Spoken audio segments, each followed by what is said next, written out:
Good morning, everybody, and welcome to Wealth Edit Wednesday. We are so excited about having Lark Champion here today. Lark, we got to meet her and know more about her through the Southern Sea. And I think I have introduced almost every single person we've had in the month of May that way. But it has been such an honor to get to know all these business owners that are doing really cool and amazing things. We were a minute late starting today just because as we get to know these women, we get to know their personal stories and what's going on. And Lark has a daughter that's going to Georgia, which is Hey, go Dogs! Which is our alma mater, and we even like to make connections there. So that's what Wealth Edit's all about. A lot of different layers of life here. But anyway, Lark has an amazing brand and an amazing story, and one that I'm really excited for her to share this morning. As she said, this is her very first podcast, so we're honored to have you here. And so why don't you just start off today just telling a little bit about yourself and how you got to where you are today. Okay. Well, thank you so much for having me on this. I have so much respect for what y'all are doing.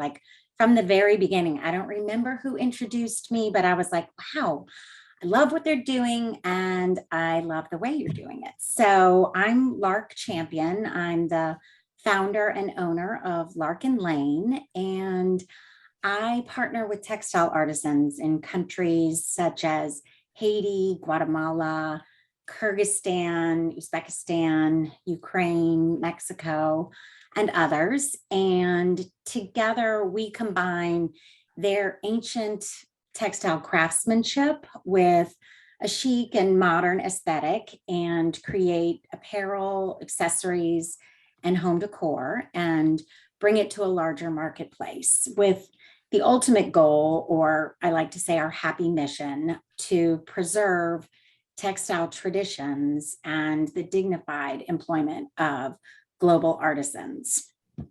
So really, that introduction. That was so good. That might be the best one we've ever had. I was just thinking, wow, we need to get the Wealth Edit down. That we're going to call you and have you scrub up our intro. That was awesome. Oh, wow. Thank you. Thank you. Well, it is. And it's just, I love the way you said all that so eloquently, because just in talking with you yesterday in our pre-call, it really encapsulates really who you are and kind of the ethos behind your company. And there's so much I want to dig into. But one of the things that you just said was that, you're not only are you trying to preserve this craft, but you also want to do it in a way that gives these businesses, which are primarily women that you're working with, some dignity to take along with their craft. So how have you incorporated that into your business? Well, it's really, I'm following in my mom's footsteps. I always like to say my mom had an international folk art gallery when I was growing up. And so I traveled the world with her in search of folk art. And so, and it all started in Haiti, which is kind of what we talked about yesterday. And a really important part of my story was my mom took kind of an impromptu trip to Haiti after my father died when I was about 3. And she fell in love with the people, the art, all the colors, their resilient spirit and their faith. And so I always say it was Haiti that brought my mom back joy after a loss. And so she would bring the art back. She had been an art history major and she still has her folk art gallery. She has an international folk art gallery that she still runs after it's almost 45 years now. And so she would bring the art back. People fell in love with it. And so she would go back down to Haiti, and then it expanded and worked directly with the artists and always paid them directly, paid them a fair price, and sometimes even more than what they were asking for it, because she wanted to encourage them to keep doing it, either as a form of employment or supplement, but she always was just trying to tell them that what they were doing had value. And this was in, the late 70s, early 80s, when communication with especially countries like Haiti was completely unreliable. Shipping was unreliable. So she would go down there. And I always joke that, this was also the time when you could have as many carry-ons as you could carry. So her 3 young children were extra hands. So we would travel with her and then bring all the things back. And so I grew up, on playing on the floor of an artist's home in Haiti or in Mexico and playing with their children and interacting with them. And so many of them have become like family, especially in Haiti. I still work with one of the artists that my mom has been working with for years. And so I learned sort of through osmosis to be respectful of people that were perhaps very different from me, my upbringing, and that, that there are so many common bonds, especially with women. My business is now multi-generational. I travel still with my mom and with my children. And most of the women that I work with, it's intergenerational as well. They're there with their mothers who have taught them the craft. They're, sharing responsibilities with other women around them. And it's all just very, they call it a weaving cooperative for the right reason. It's very cooperative. So it's very important to me that I'm respectful, collaborative. These are my partners. This is a partnership. This is a business. And I've learned more from them than I could ever teach them. So I just want to make sure that they can keep doing what has been passed down to them, the way that my mom passed down sort of this business and this way of doing business to me. That's amazing. And I think we always say here at the Wealth Edit that women learn best from each other. And I think the fact that your mom taught you so much by just who she was and like her motivations for doing so, and then you're also instilling that in your children, it's so intentionally is just amazing. So anyway, that's what I would say there. And so how has it been, maybe even like pandemic, post-pandemic, working with these artisans? I mean, and then now, I mean, I know you mentioned Ukraine, like what, tell us about your seasons with these different partnerships. Well, I mean, the pandemic was really hard because so many of the artists that I work with depend on tourism. And so everything shut down for them. Like I posted a picture on Instagram today of Guatemala, and it was a picture that was taken during the pandemic, and the street is completely empty. You will never see that. They shut everything down. And so one of the artists sent me all these pictures of just, how pristine this street is. And it was because they had to go into their homes at 4 p.m.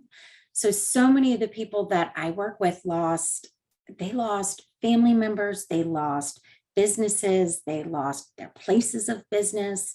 And so it was really important to me to keep buying from them and to keep checking on them and to keep in communication with them. Even people like our wonderful driver in Guatemala, like if there's no tourism, I mean, he lost everything. So my mom and I would, send him money, but it was also important that I didn't just send them money. I was still ordering from them because I wanted them to, again, keep doing what they were doing and create income from that. So I always joke in every interview, I say what my husband always says to me. His family was in a food distributor business, and he would say to me, Lark, they're not avocados. They're not going to go bad. Keep buying from them. We will have them on a shelf until you can have a show again. And so just the bond that created between me and the artists that I work with, especially now being able to go back and see them in person, it's like they were already like family, but now we're just even closer. And then with Ukraine, that was really hard. I had dealt with things like earthquakes and hurricanes, and even the pandemic was something that for the first time, every different country I worked with, it was just so crazy because we were all going through the exact same thing at the exact same time.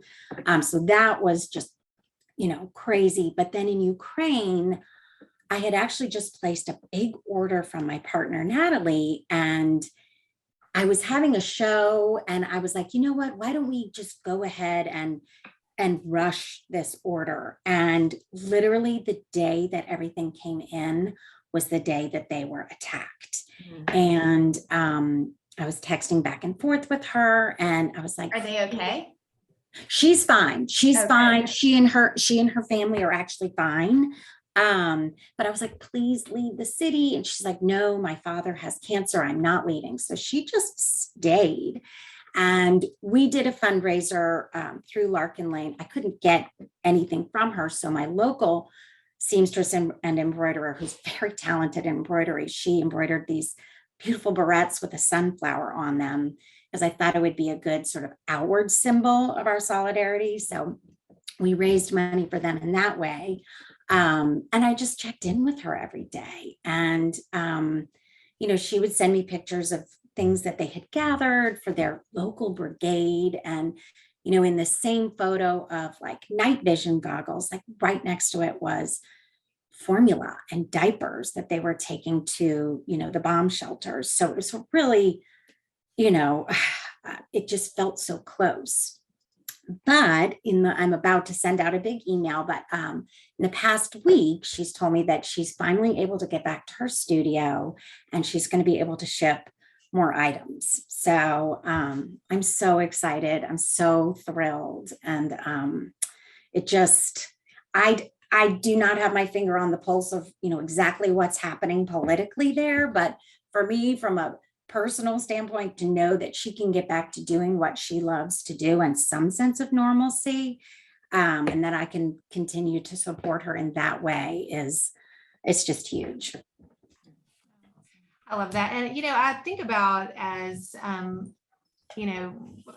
you shared your story with me for the first time yesterday about your mom and connecting that way with travel, and how you said that, after the loss, the travel kind of brought her back to life. My girls and I had a very similar experience. And, I think too, just because we love to talk about travel with the Wealth Edit and how to prioritize that.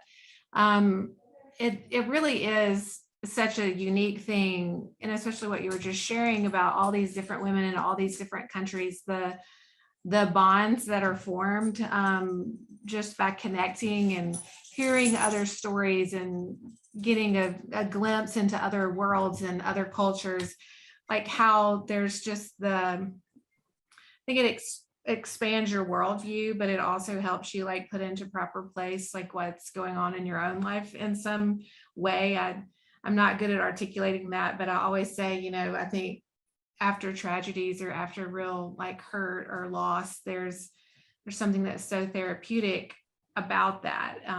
And so I love that part of your story too, but you can tell just from the stories that you're sharing with the other women, your role in their lives is doing the same. It's just sharing life together and putting each other up in a place where we can help one another succeed, and find dignity in what we're doing. I love that.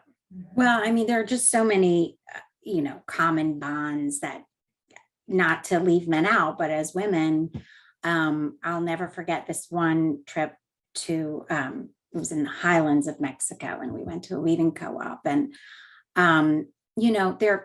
it's dirt floors, there are chickens running around, it's immaculate, and they have an incredible business sense, and it is a business, a family run business. But I was there with my mom and my youngest son, and we didn't realize it, but they were preparing lunch for us. And so we went sort of back in their dining area, and they had an altar, and I don't think there was any electric lighting in there. And so we're all sitting around. It was just women and my little, he was 10-year-old son.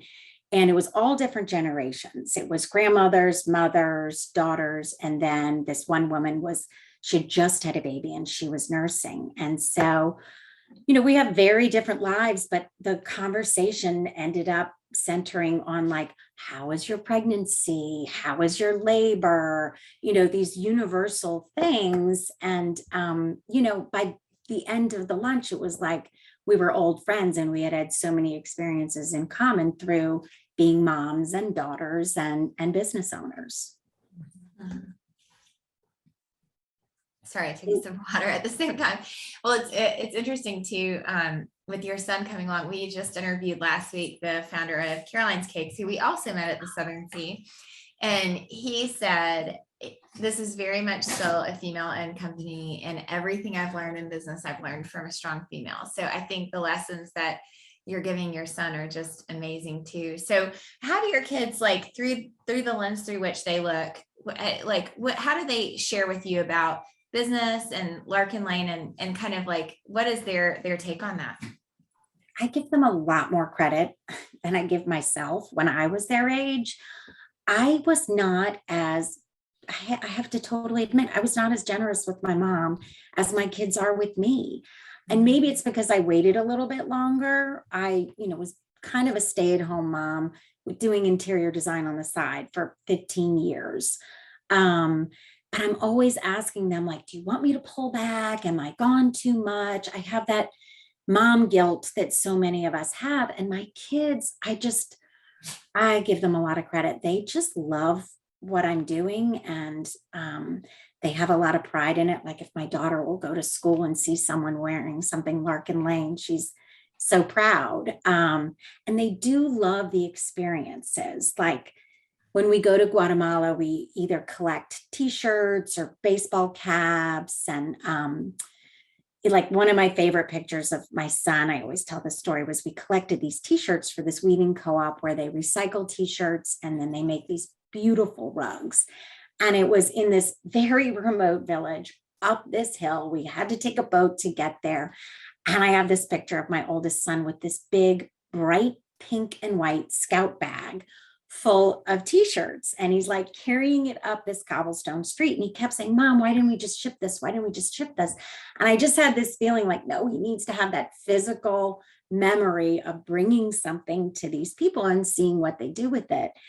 And so just seeing them, again, like I was when I was little, like getting down on the floor with the little boy and handing out the t-shirts, and like the little boy holding up, their school Brookstone t-shirt.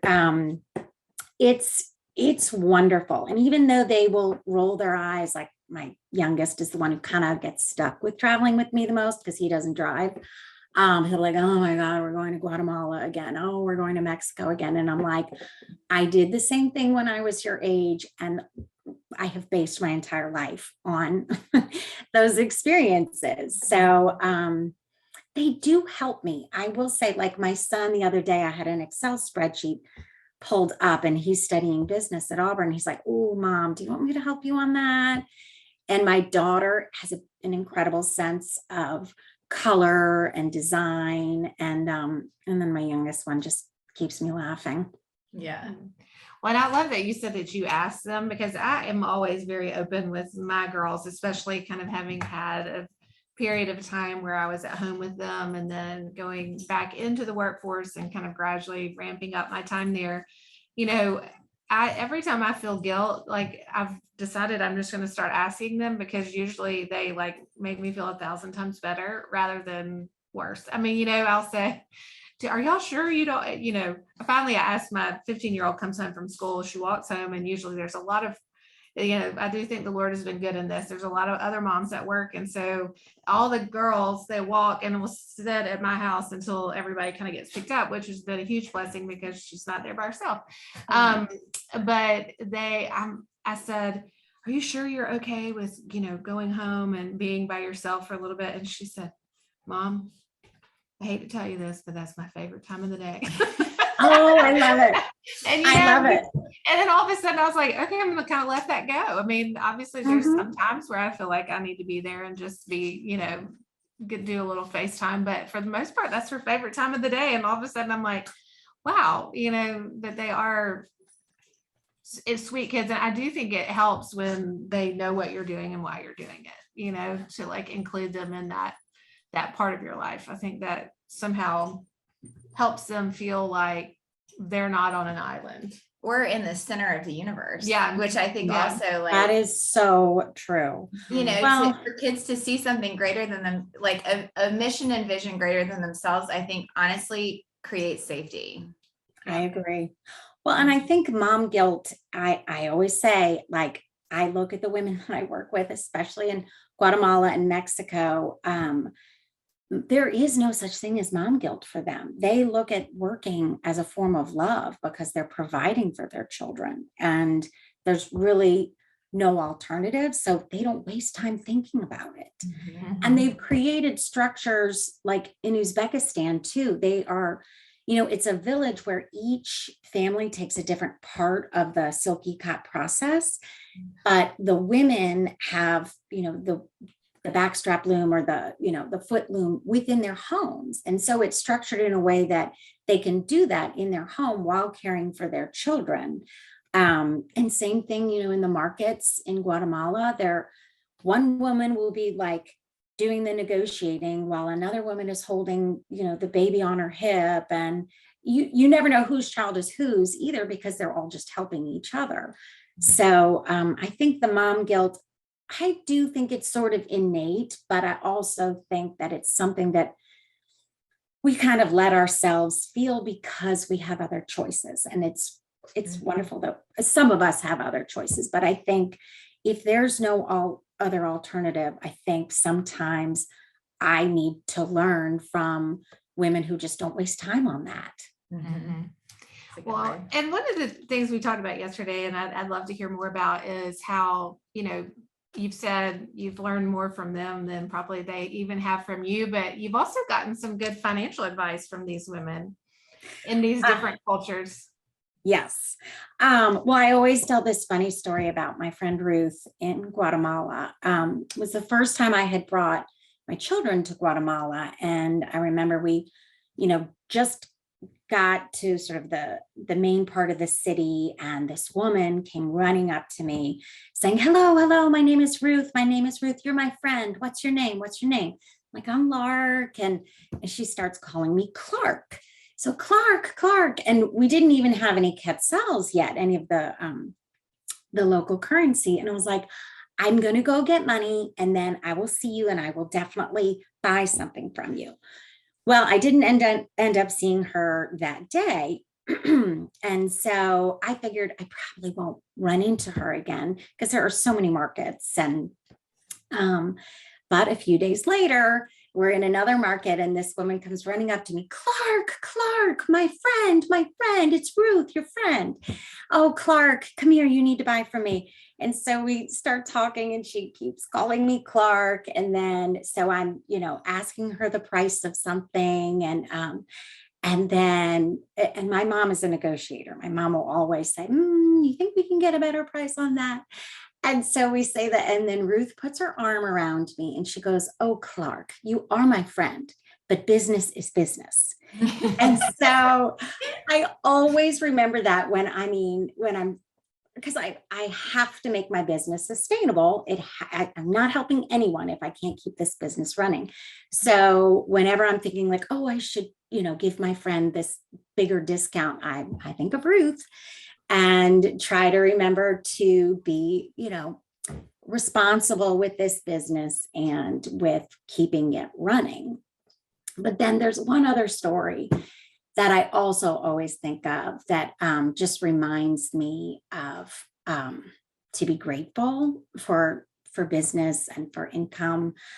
A lot of times in the market, and especially this one woman, Stephanie, I bought it was my last day on one of my trips, and I'm always trying to make sure I haven't forgotten anything. So I went into this one market and I bought a significant amount from her. It was probably, it would last her maybe 6 months. I'm not sure, 3 to 6 months of income. And I remember I was handing her the money, and she held it up to her mouth and kissed it, and then did the sign of the cross and then put it away.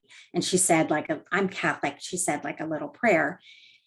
And it just hit me like a ton of bricks. The gratitude, the reminder to be grateful for income, for business, and then for me personally, just the fact that I got to be exposed to that woman and how grateful she was, her faith, and that to remember to bring that into business. And sometimes I think we separate our faith or, those kind of feelings from business and try and keep them so separate. And this woman was saying, thank you for this to God. And that has always stuck with me as a reminder to be grateful. That's amazing. Yeah, that is.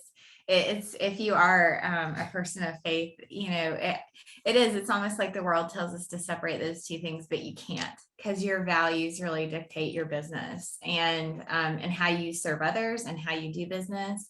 And so we should feel more confident embracing that come what may. So I love that word. Well, thank you for being with us. I can't believe we have the privilege of you being the first podcast you've ever been on. What a treat for us. And but one question we always ask people is why they said yes to the Wealth Edit.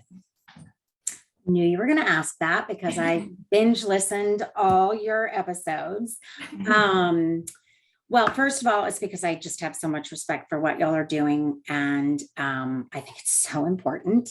And I love the way you're doing it and making it approachable and kind of like we talked about yesterday, going where women are in order to meet them there and talk about something that we need to talk about.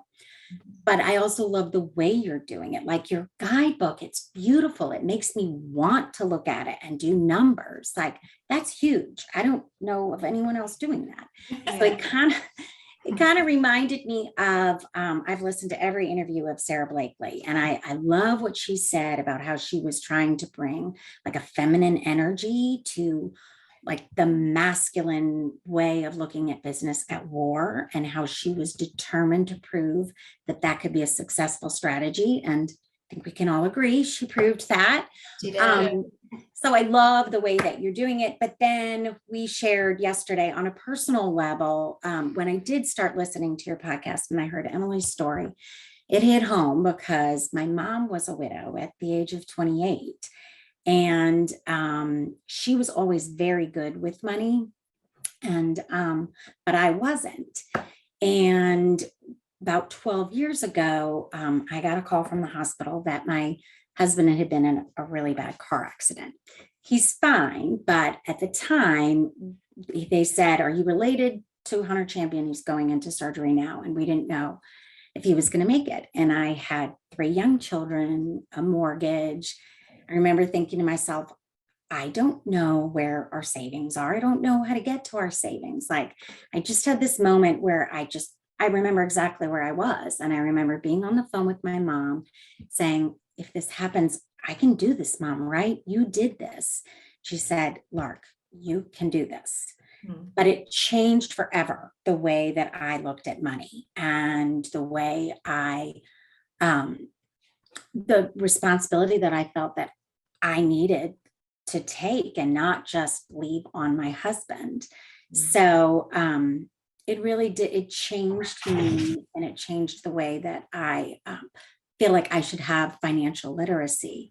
But I don't think it should have taken that kind of a dramatic event for me to wake up. And so what you're doing is so important. The way you're doing it is amazing. And I still have so much to learn. Well, thank you. I think that might have been the best opening and And closing. closing. All right. No, thank you for sharing that. I know that's hard to probably relive some of that, but it is so true. It sometimes does take a moment like that. But the fact that you're committed to learning and what you're doing in your business, it's all very inspirational and exciting. And we're very thankful to have gotten to know you. And if those who are listening want to find you, what is the best way to follow along with what you're doing at Larkin Lane? I'm on Instagram a lot. And it's on Instagram, it's Larkin Lane Designs, because I couldn't get Larkin Lane on Instagram, but the website is larkinlane.com. I'm on Facebook and LinkedIn, but really I've been mostly on Instagram. So, and I love collaborating with people. So, and doing custom things. So if anyone ever wanted to collaborate or just connect, I would love that. Well, that's so great. Thank you so much, Lark. It was a Oh, pleasure to meet you. And thank you for being here today. Thank you. Thank you so much. All right. Have a good morning. Thanks. Bye. Bye.